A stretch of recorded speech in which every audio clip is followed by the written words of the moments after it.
Hello and welcome to my budgeting series where I share with you my attempts to save as much money as possible. I am currently using the cash clip system to do that. Now I will give you a tiny little bit of context to my financial situation because it's a little bit different from most people because I am a volunteer. I have all my basic needs met, like somewhere to sleep, food to eat and health insurance, and then each month I get a stipend check of $225 to cover any extra costs I might have, whether it's to buy new clothing, any personal expenses. If I want to go do something with my day off, then that's what that money's for. So my goal is to save as much of that as possible and I'm going to be doing this system for the whole year of 2018. I've already done it for a couple of months, so I can link those videos if you would like to go see them, but I'm just gonna jump straight into it. So I have been working with a budget of $25 broken into 3 different categories, but last month I posted a video and I shared with you that I sort of went over budget by $20 and I had a meal out, and I got such positive comments about it and saying that I shouldn't be so hard on myself and all these things. And because of those really lovely comments and I really thought about it myself, I've actually upped my budget now because what I was working with just didn't seem to be flexible enough for me to feel comfortable to eat out and do things like that because I was working with such a small amount. So now I've added an extra $10 to my budget. So I've gone from $25 to $35, and most of this, the main bit I'm putting money into is food and experience. So I have 3 categories. I have a food category, I have a things category, and I have an experience category. So I have different colored binder clips to associate with those categories.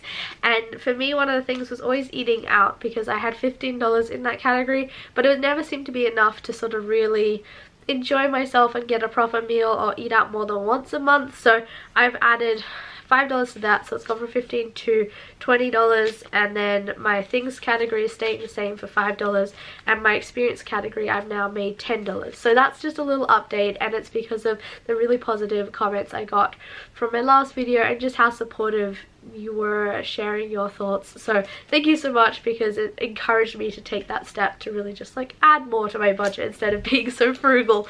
So that is what I have done. Now let's talk about the expenses for January and what I spent in January. So on the 6th of January I went to New York City. I can link to you the vlog that I actually made on a separate channel that I created for vlogging, but basically I bought a dry brush, which is this little thing here from the Body Shop, and I've been wanting to get one of these for quite some time now. It was more than my allotted $5 things category. It was actually $13.07, but I just sort of, I think I took money from my experience category because I didn't use my experience really at all on that month, or I didn't spend any money from that category really.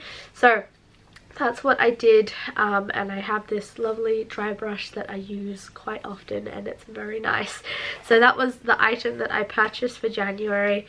And then on the 13th of January I went and got some food for $8.87. I got it at like one of those food buffet places where you just like sort of choose how much you want on the plate, and then it's by weight, which can be quite expensive if you aren't really paying attention to what you're doing, but I was quite aware that it could add up quickly. So yeah, I was just being quite conscious to what I chose.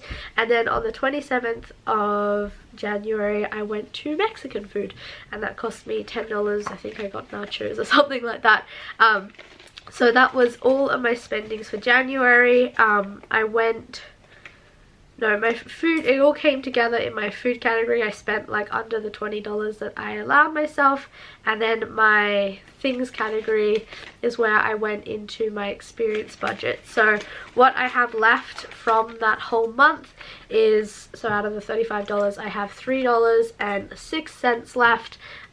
So I will just be putting this back into my savings account because this is just what I have left over.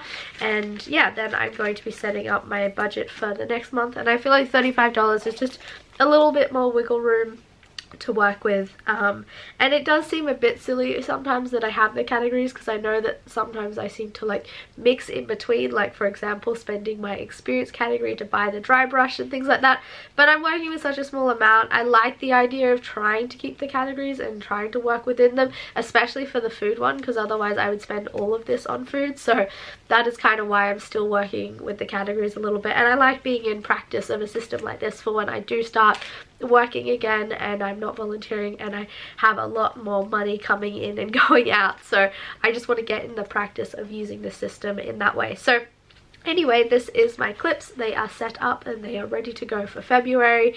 Like I said, it will be a $35 budget, not a $25 anymore, and I'm just really happy to have a bit more of my food category so I can really sort of eat out with my partner and not feel as guilty and, I don't know, silly as I did before. So that's really nice. Yeah, so this is my spendings for January and my setup for February. If you have any questions, leave them in the comments. If you have any tips or tricks on budgeting, let me know. And I would be interested in also looking at other systems besides the cash clip system, so if you do know of any, let me know and I will look into that. So anyway, thank you so much for watching and I will see you next time. Bye!